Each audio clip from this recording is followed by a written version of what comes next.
메시아를 출산하고 양육한 여인. 자, 우리가 창세기 3장 15절을 보면 아담의 그 타락이 있고 난 뒤에 바로 하나님께서 이제 플랜 B를 펼치십니다. 플랜 A는 에덴 동산에서의 영생이었는데 이제 그게 망가져서 플랜 B를 가동하십니다. 근데 그 플랜 B는 대속, 즉 죄의 처리, 이제 이 대목이 관건입니다. 그래서 그 일을 이루시기 위해서 십자가의 대속이라고 하는 계획을 하나님께서 생각하셨고, 이제 그 일을 이루기 위해서 여인의 후손을 예고하셨습니다. 여인의 후손, 이제 우리는 다 알고 있죠. 그게 동정녀 탄생을 말하는 거예요. 보통 이제 후손하게 되면 남자의 후손으로 이렇게 상식적으로 되어 있잖아요. 남자의 성을 따르고 또 아버지의 계열이 일단 우선적으로 언급이 되고, 그런데 여인의 후손이라고 하는 것은 그 남자의 계열이 아니라 여자를 통한 출산, 그래 동정녀 탄생을 암시한 것이죠. 그래서 이 동정녀를 통해서 탄생할 메시아가 창세기 3장 15절에 있는 것처럼 뱀의 머리를 밟을 것이고, 그리고 이제 십자가를 통한 속죄의 길을 터놓으실 그와 같은 플랜 B를 이제 추진하시게 되는 거예요. 자, 그러면 이 여인의 후손이 중요한데, 그 여인, 그 메시아를 잉태하고 출산하고 양육할 여인, 창세기 3장 15절에 예고됐던 그 여인이 바로 마리아입니다. 창세기 때서부터 벌써 하나님께로부터 점지된 여인인 거예요. 대단한 여인임에 틀림이 없습니다. 여러분, 우리가 이제 귀한 물건은 아무데나 담지 않잖아요, 그렇죠? 아무 그릇에나 담지 않습니다. 하나님의 아들이신데 인간의 몸을 입으시고 이 땅에 메시아로 오시는 우리의 구원자, 이 어마어마한 분입니다. 이 어마어마한 분이 이제 인간으로 오셔야 되는데 여자의 몸에 잉태가 되고 출산되고 그 다음에 그 여자에 의해서 양육이 되고, 이 굉장히 중요한 준비가 필요한 것이거든요. 우리가 이제 왕정 시절을 보게 되면 왕비를 간택합니다. 왕비를 간택할 때 사실상 여러분 방점이 어디 있는 거 하니 왕의 아내이기보다는 왕자의 어미의 방점이 있어요. 그러니까 왕이 왕비를 택한다는 것은 유일한 목적이라기보다는 이제 최우선적인 목적은 무관히 원자의 출산입니다. 그러면 이제 그 원자가 출산을 하게 되면 어떻게 될까요? 그러면 이제 이 왕비가 그럼 이제 출산된 원자를 또 양육을 하지요. 그러니까 이 나라의 대통을 이어갈 왕을 잉태하고 출산하고 양육해가지고 그래서 그 왕이 되게끔 세워나가는 중대한 역할입니다. 그렇기 때문에 간택은 혈통, 인품, 건강 이런 여러 가지 요인들을 고려를 해서 엄중하게 선택을 합니다. 이 여자 성품이 좀 죄송합니다만은 개떡 같으면 큰일 나는 거죠. 이게 뭐 한 집안 망치는 게 아니고 한 나라를 이상하게 만들 수 있는 거잖아요. 연산군이 그렇게 폭군이 되게 된 것도 결국 그 엄마의 원한이라고 하는 그것이 그 내면에 깊은 상처가 돼서 그 그것 때문에 광인이 돼버리고 만 거잖아요. 그러니까 이 왕자를 출산하는 것만이 아니라 출산한 이 왕자를 잘 양육을 해야 되는 거란 말이죠. 그래서 이 왕비 간택은 오히려 이 왕의 아내가 되는 측면보다도 그 후대를 생각한 초점, 이것이 더 핵심에 있었다, 이렇게 볼 수가 있습니다. 자, 그러니까 이제 하나님께서 여인의 후손을 보내기로 작정을 하시고 난 다음에 그 다음에 이제 하나님께서 뭐 굉장한 신경을 쓰셨음에 틀림이 없을 일이 바로 뭔가 아니 누구를 통해서, 누구로 하여금 잉태하고 출산하고 양육하게 할 것인가, 이거잖아요.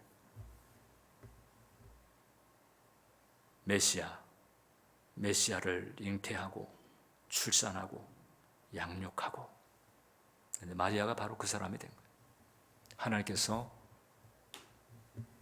그 엄청난 사명을 감당할 여자로 마리아를 택하셨다.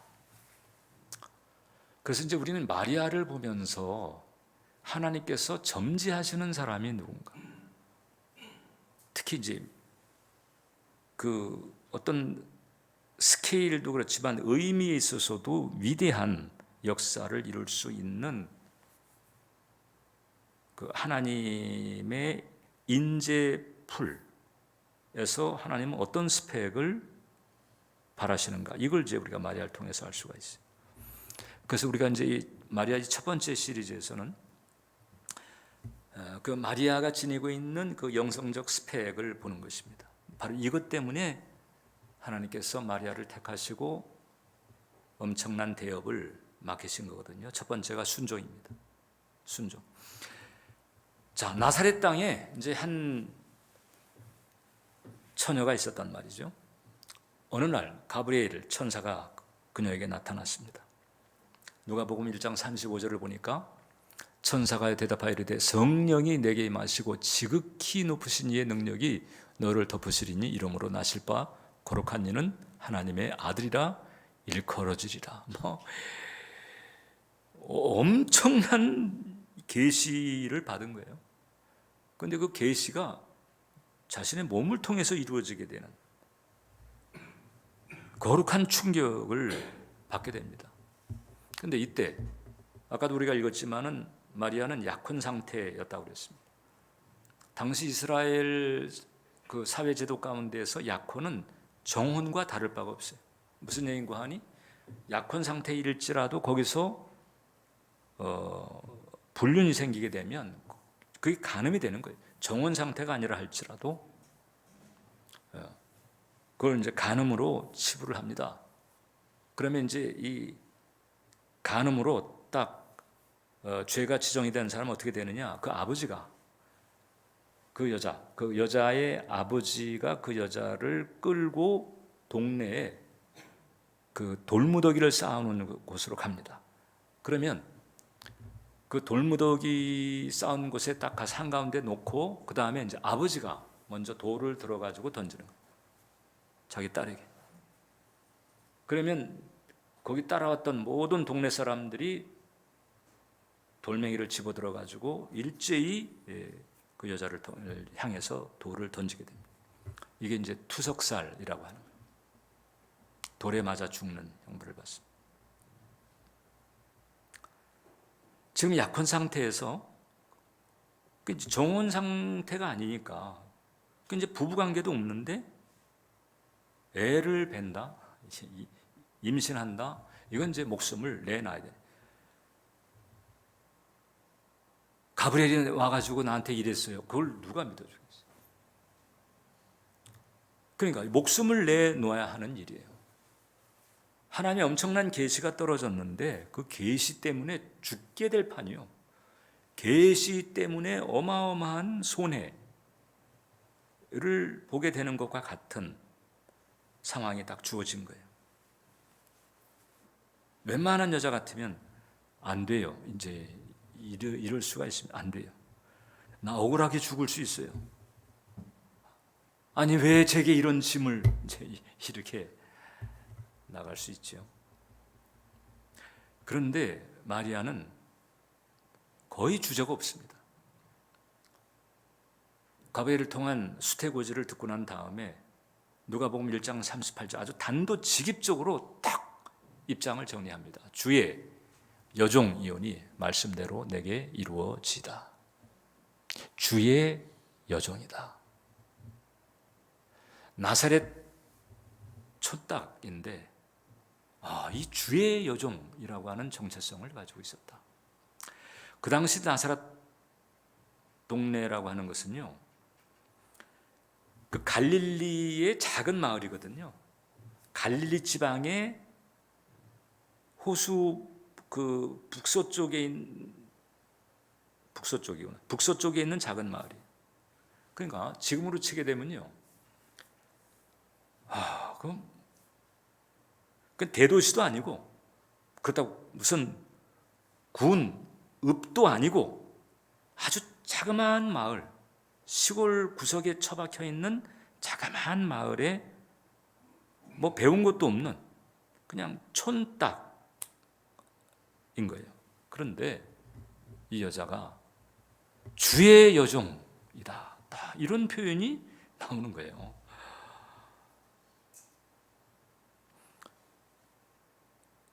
이 영성적인 기준에서 볼 때 신앙적 정체성이 분명한 거죠. 과연 하나님이신가? 이런 영성을 가지고 있는 여인을 주님께서 보신 거죠. 주의 여종이오니 그 다음에는 이제 말씀대로 내게 이루어지이다. 그리고 이제 아멘하고 딱 머뭇거림 없이 뭐 계산기 두드린 거 없어요. 이거 내가 이 말씀대로 가면은 이건 도대체 내가 무슨 일이 생기는 거야? 이렇게 뭐 계산기 두드리지 않았습니다. 그냥 예. 그리고 이제 답을 딱 한 거예요. 나는 어떤 정체성을 가지고 있을까? 나사렛 촌딱도 주의 여종. 이게 그 상황에서 단박에 그런 표현이 나올 수 있었단 말이죠. 그럼 평소에 그냥 그 생각이 딱 뿌리 내리고 있었다는 거예요. 그러니까는 천사가 나타나 가지고 엄청난 계시를 받는 그걸 황홀경이라고 할 수도 있고, 그 초자연적인 그런 현상 안에 있으면서도 주의 여종이라고 하는 신앙적 전체성이 딱 분명히 나온다. 이건 이제 우리가 신약적으로 표현할 때 이겁니다. 모든 상황 속에서 자기 자신의 정체성에 대한 분명한 이해가 있고, 그래서 그 분명한 이해 때문에 모든 상황 속에서 툭 그냥 나오는 거예요. 나는 하나님의 사랑받는 존귀한 자녀다. 나는 왕같은 제사장이다. 이 같은 영적 정체성이 그냥 툭 튀어나오는 이런 바탕이 있었다. 마리아에게. 우리에게도 그와 같은 바탕이 있어야 된다. 아이고 이거 그렇지. 큰일 났어.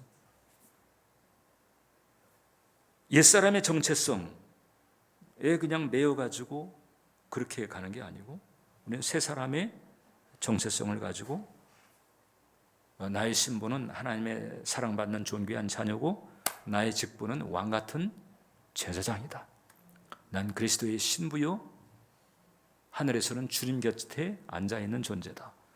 이런 영적인 정체성에 대한 분명한 줄기가 내 안에 있게 되면, 그러면 어떤 상황에서도 우리는 믿음으로 그런 상황들을 다뤄나갈 수가 있다. 그리고 그 하나님의 말씀에 대해서 이제 예라고 아멘 혹은 예 이렇게 대답할 수 있어야 된다는 거잖아요.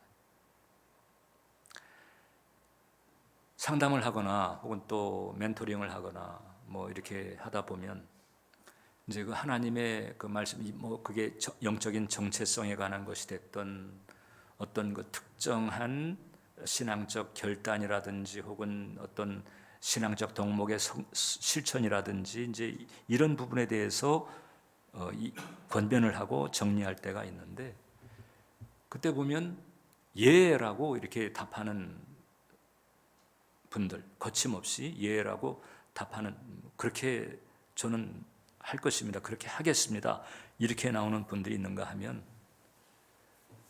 목사님 그 말씀은 그런데요, 이런 분들도 없지가 않단 말이죠. 사실 저 자신도 이렇게 돌이켜보면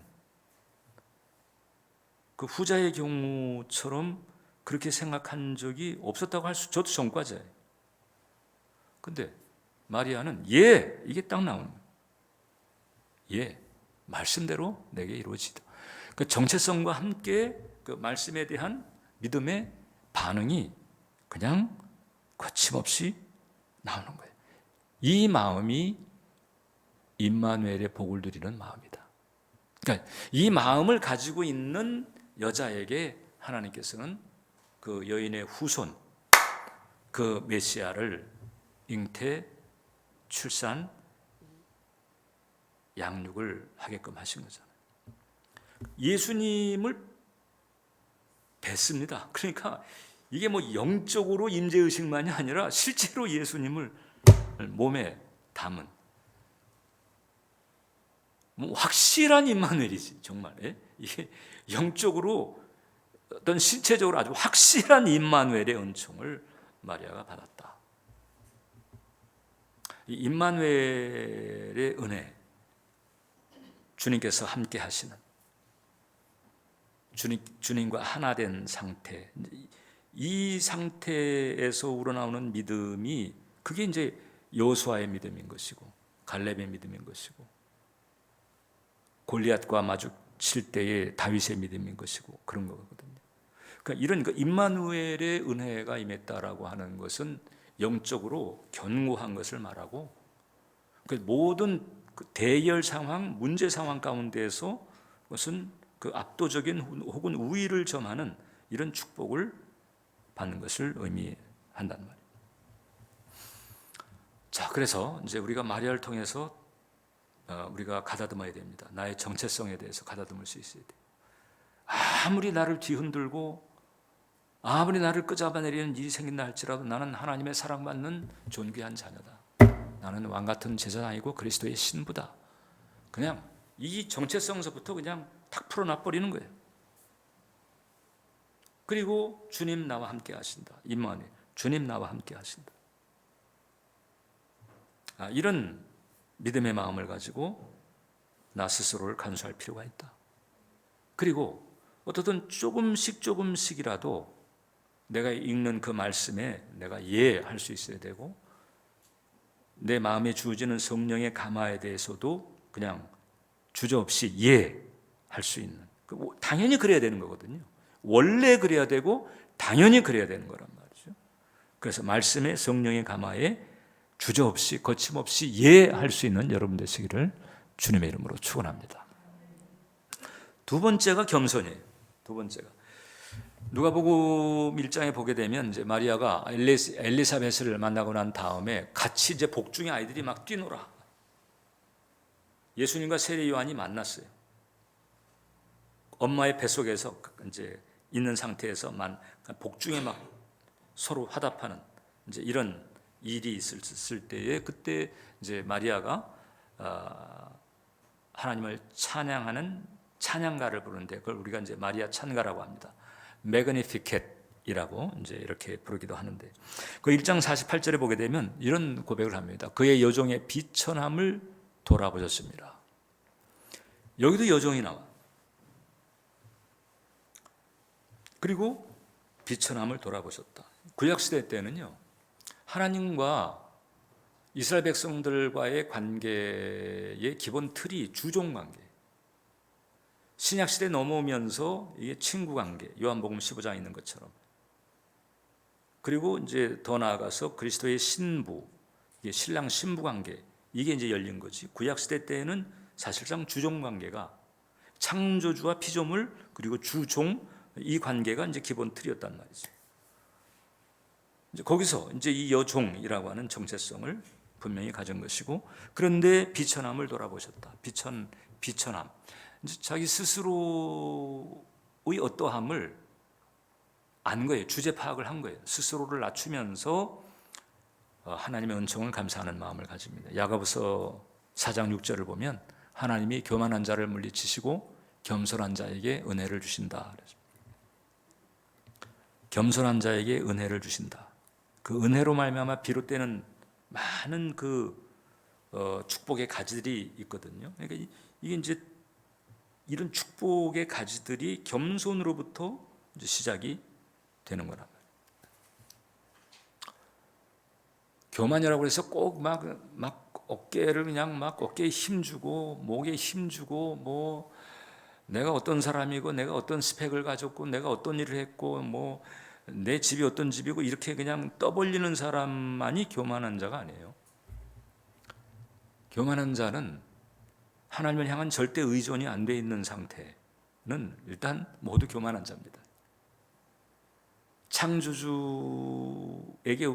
우리는 한낱 피조물인데 그래서 그 창조주에게 절대 의존해야 되는 상태거든요. 절대 의존입니다. 그런데 이 절대 의존이 안 된 만큼 교만이 자리 잡았다.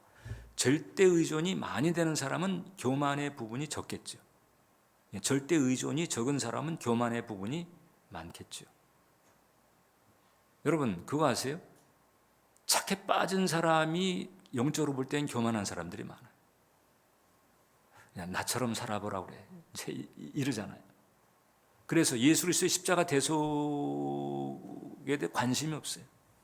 그냥 나처럼 살아보라고 그래. 그래서 이 착한 사람이 예수 믿기가 생각보다 쉽지가 않아요. 착해서 금방 예수 믿을 것 같은데 그게 아니고 오히려 더 깐깐한 경우가 많습니다. 자기 의의에 대한 마음이 있는 거예요. 그것도 이제 교만인 거죠. 겸손은 절대 의존의 마음을 가져. 그냥 고개 숙이기 잘하고 뭐 이렇게 사람들 사이에서 겸손의 매너가 있는, 사실 겉모양으로 얼마든지 겸손의 매너를 차릴 수 있죠. 딱 그렇게 하고는 뒤돌아서는 바로 좀 자기가 저런 사람 욕할 수 있거든요. 이제 그런 인간적인 매너 말고 절대 의존, 하나님을 향한 절대 의존. 나는 아무것도 못합니다. 주님이 하십니다. 난 주님만 의지합니다. 근데 나는 아무것도 못하고 주님께서 하시니까 주님만 의지합니다 한다고 그래서 그럼 나는 아무것도 안 하고 가만히 있느냐? 그건 아니에요. 내가 안 하면 아무것도 안 될 것처럼 내가 또 최선을 다하지만, 그러나 이 영성적으로는 하나님이 봐주시지 않으면 아무것도 안 될 것처럼 하나님을 절대 의존하는, 이게 이제 겸손 베스트인 겁니다. 마리아는 이 점에서 이제 하나님의 눈에 들은 거예요. 자, 이때 당시 유대 나라는 로마 제국의 압제를 받고 있었죠. 그러니까 압제받는 피지배국의 무명의 여인이었단 말이죠. 가난한 자의 동네로 불렸던 나사렛 출신이었고, 예수님 출산하고 난 다음에 난지 8일 만에 성전에 갔을 때에 이제 제사를 드리는데 제물이 비둘기 한 쌍이었어요.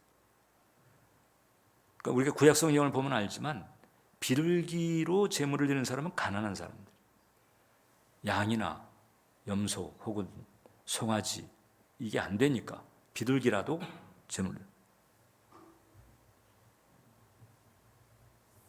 그런데 하나님께서는 이제 이 마리아를 찍으신 거죠. 근데 우리가 이제 하나님의 그 하신 일들을 쭉 보게 되면 하나님은 실제적으로도 어떤 그 사회 계층에 있어서 이제 비천한 이런 계층의 눈길을 많이 주십니다.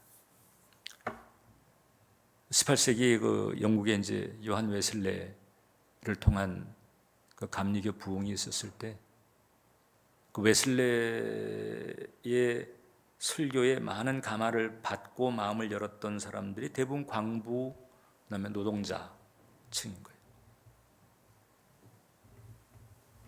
근데 여기 이제 1904년에 웨일즈에도 부흥이 있었는데, 역시 웨일즈의 부흥도 웨일즈 지방의 그 탄광에 있는 광부 노동자 계층이 벌써 마음문을 열고 그 부흥의 불길이 시작했습니다. 자, 이 순복음교단의 이제 그 모태가 되는 그 운동이 오순절 운동이 1906년 아주사 부흥 운동인데, 이 아주사 부흥 운동도 보게 되면 이 아주사 부흥의 불길이, 그러니까 지금 저 윌리엄 시모 목사인데요, 한쪽 눈이 애꾸인 거예요. 그리고 흑인 목사예요. 흑인 목사라고 한 그 이유로 많은 차별을 받기도 하고, 실제로 이제 이 토페카에서 신학 공부할 때에는요, 제대로 반에 들어가서 공부를 해보지도 못하고 곁눈질하면서 이렇게 공부했던 그런 흑인 목사와 함께 그 당시 소위 이제 아프리칸 아메리칸이죠. 그러니까 아프리카 계열의 미국인들, 그리고 노동자들, 이런 하류층, 여기에 이제 하늘의 문이 열리고 성령의 불이 떨어지면서 오순절 운동이 시작이 됐고, 이 오순절 운동이 미국에서 거대한 여러 교단을 세웠고, 그 교단 가운데 하나님의 성회라고 하는 교단이 있었고, 그 하나님의 성회라고 하는 교단에서 선교사를 파송해가지고 우리 한국에 오순절 성령 운동을 전파하면서 순복음 신학교가 세워지고, 거기에 이제 뭐 조영기 목사님서부터 쭉 거슬러 올라가지고 우리 이 교단, 성령 운동하는 교단들이 이어지게 된 것이거든요. 자, 여기서 보면 실제적으로 그 천대받던 그 계층에 이제 주님께서 영적인 은혜를 딱 주시는 거예요. 왜 그러셨을까? 왜냐하면 겸손하니까. 그리고 갈급하니까. 심령이 가라네. 어떻든 전적으로 절대적으로 하나님을 의지하지 않으면 안 되는 이 절박함도 있고, 그러니까 이제 하나님의 하시는 일에 대해서 마음 문이 활짝 열리는 거예요. 그래서 이제 그런 계층으로부터 불길이 일어나고 운동이 돼서 확산이 돼 가는 과정에서, 그 다음에는 이제 이 소위 상류 사회에 속한 사람들도 이제 성령의 타치를 받게 되는, 이제 이 역의 흐름이 거의 교회사 내내 부흥 운동의 어떤 공식적인 틀처럼 그렇게 돼버리고 있습니다. 자, 그러니까 이제 우리가 두 가지를 생각해야 되는데, 자, 하나님의 총애를 받는 데 있어서는 이 스펙이나 경제적인 뭐 수준 뭐 이런 게 문제가 아니다. 그냥 하나님 앞에 겸손한 심령, 이것이 바로 하나님께서 은혜를 부어주시는 축복의 그릇이 되는 것이다. 학벌, 가문, 신분 이런 것에 기죽을 게 없다 하는 거예요. 아니 목사님, 나는 지금 학벌도 가문도 괜찮은데 그럼 나는 어떻게 합니까? 네. 이제 겸손하면 되죠. 겸손하면 되죠. 절대 의존의 마음을 가지는 쪽으로 가면 되는 거예요. 그 다음에 또 한 가지는 뭔고 하니, 이제 하나님께서 이제 우리의 삶에서 나를 낮아지게 하실 때가 있습니다. 이런 일, 저런 일들로 말미암아 낮아지게 하실 때가 있다. 그게 이제 보통 하나님을 모르면, 야, 이게 정말 아담의 치, 한 이제 그와 같은, 그래서 견디기가 쉽지 않은 이런 상황이잖아요. 그래서 그것 때문에 우라병 생기고 드러눕고 이런 사람들 많이 있잖아요. 근데 우리는 그러지 말아야 돼. 어떤 모양으로든 하나님께, 어떻든 이게 낮아지게 되는 상황이 있을 때, 그때 차라리 이제 그것을 선제적으로 붙잡는 게 좋다. 그래서 하나님이 낮아지라고 하시는구나. 그렇게 해야지. 안 낮아지려고 막 이렇게 할수록 밀당은 더 오래 가요. 이게 낮아지라고 하시는구나. 그래서 그냥 이렇게 낮아짐의 마음을 가지고 낮아지는 자리를 선제적으로 탁 챙겨버리는 이런 지혜가 필요하다. 하나님께서 낮추실 때 혹은 낮아지게 하실 때 그때 기억하세요. 열내지 말고 낮아지는 거예요. 낮아지는 마음을 가지고. 그래서 이 겸손한 자리에 가는. 왜냐하면 정리되어야 할 부분이 있기 때문에 그런 연단이 생기기도 하는 거거든요. 그래서 하나님께 보시기에 이 걸리적거리는 이 교만의 이 말뚝들을 이렇게 뽑아내시려고 낮아지게 할 만한 일들을 겪게 하시는 경우도 많단 말입니다. 그때 열내지 말고 낮아지는 게 중요합니다. 그래서 그 표현도 그렇게 하는 게 필요해요. 낮아지겠습니다. 제가 낮아지겠습니다. 낮아지라 하시니 제가 낮아지겠습니다. 이래버리면 훨씬 더 상황을 의연하게 다뤄나갈 수가 있다. 마지막입니다. 묵상의 영성. 누가복음 2장 19절 51절을 보게 되면 이제 비슷한 내용의 그 표현이 등장하는데 마리아는 이 모든 말을 마음에 새기어 생각하니라. 그러니까 예수님과 관련돼서 일어났던 또 들었던 이런 그 말씀들 있잖아요. 가브리엘을 통해서 들었던 말씀. 또 이제 이와 같은 말씀을 듣고 그 다음에 이제 이게 지금 내가 지금 잉태한 이 아이가 혹은 내가 지금 양육하고 있는 이 아이가 바로 그라는 얘기잖아. 그러면 이제 구약 성경을 또 보는 거잖아요, 마리아가. 내가 어떻게 해야 되는지. 여러분. 이제 자녀를 양육할 때 그거예요. 이제 이 마리아의 양육이 이제 이게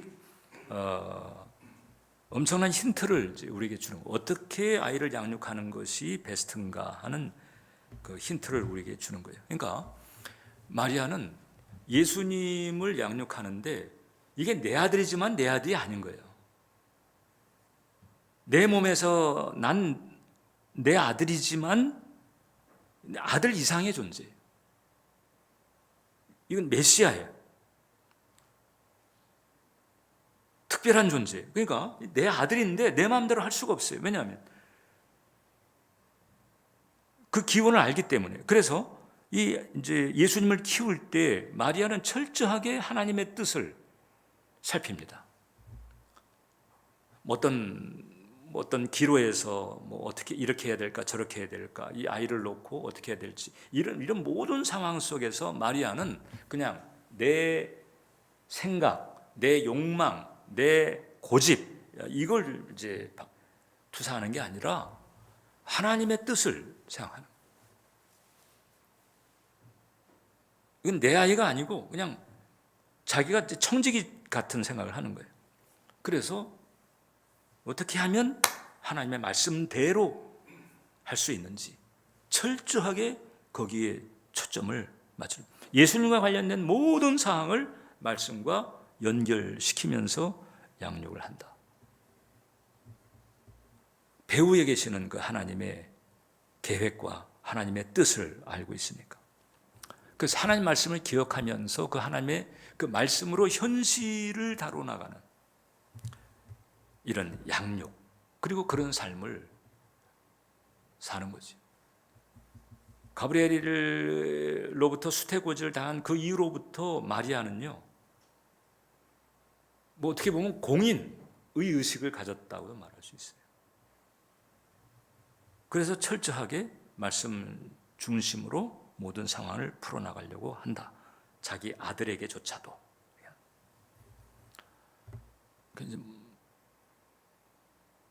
우리가 이제 자녀를 양육할 때 이제 하나님께서 내게 맡기셨다 생각하는 게 중요한 거죠.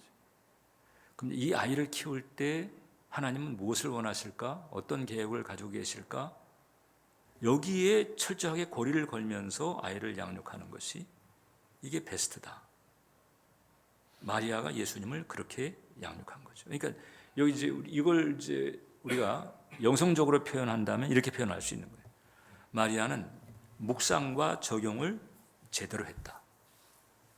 매사 계시 중심으로, 말씀 중심으로 풀어나가려고 쭉 하는 거죠. 자기 생각은 둘째입니다. 자기 경험, 이것도 둘째입니다. 우선순위는 항상 하나님의 뜻, 하나님의 말씀, 하나님께서 주시는 감화, 이제 꿈이라든가 이런 여러 경로를 통해서도 인도를 하셨으니까 철저하게 하나님의 가이드를 받는 데에 우선순위를 두었다. 그러니까 이 모습을 또 누가 봤겠어요, 여러분? 예수님이 봤지. 예수님이 성장해 가면서 자기 엄마가 하는 엄마의 라이프 스타일이 뭔고하니? 매사에 범사에 하나님과 하나님의 뜻인 거예요. 그러니까 예수님도 성장해 가면서 아주 지근거리에서 엄마로부터 신앙 교육을 그렇게 받는 거죠. 매사에 범사에 하나님의 말씀, 하나님의 뜻, 하나님의 가이드를 받으시네. 이렇게 가는 거죠. 그러니까 예수님께서 공생애를 사시면서 하나님 나라를 사는 모범을 우리에게 보이셨는데, 결국 여러분 하나님 나라를 사는 그 모범은 이미 마리아로부터 시작이 된 거다. 마리아로부터 시작이 된 거다. 그래서 묵상과 적용을 제대로 한 그런 여인이었다. 묵상은요, 이게 적용이 될 때 그게 제대로 된 묵상이에요. 그냥 묵상 생각만 하고 적용은 안 돼. 이 말씀이 이렇구나. 근데 나는 이랬는데 앞으로는 이렇게 해야 되겠네라고 생각을 했는데 실제 상황이 맞닥뜨렸을 때 그렇게 안 된다면 그것은 이제 올바른 묵상이 안 돼. 묵상 흉내를 낸 거지만 올바른 묵상이라고 할 수가 없어요. 올바른 묵상이라고 하는 것은 적용까지 딱 한 매듭이 되는 거죠. 그런데 우리는 이제 묵상은 하는데 어떤 연약함이 있는 거 하니? 환경에서는 현실에 밀리고 내면에서는 육신에 밀리고, 적용 과정에서 이런 경우들이 있잖아요. 그런데 마리아는 철저하게 이 묵상이 적용이 되었다. 그러니까 그렇게 할 만한 여인을 하나님이 찍은 거예요. 메시아를 양육시킬 사람이잖아요. 메시아를 양육시킬 사람에게 이상한 습관이라든지 이상한 성향을 가지게 한다든지 이래버리면 안 되는 거잖아요. 그러니까 마리아서부터 사실상 예수님의 영성이라고 하는 것은 구성이 된 부분이 있다. 굉장히 중요한 역할을 한 거죠. 그리고 이 부분은 오늘날 신앙을 가지고 있는 어머니들에게 귀한 모범이 되는 거죠. 어떻게 아이를 키워나가야 되나. 마리아처럼 하면 되는 거예요. 마리아처럼. 문희자매, 마리아처럼 유라를 키워라. 우리 혜영사모나 화영집사도 마찬가지고. 애를 어떻게 키워야 되나요? 어떤 엄마가 되면 좋지요? 답이 나왔어. 마리아처럼. 예수님을 둘러싼 하나님의 계획과 하나님의 계시, 철저하게 그거 중심으로 다뤄나가는 것처럼 여러분들의 자녀를 향해서 하나님께서 지니신 그 마음, 그 뜻, 이것을 생각하면서 그 뜻이 이루어질 수 있도록 키워나가는 이 길, 이것이 바로 마리아가 우리에게 가르쳐주는 도전이라고 하는 거죠.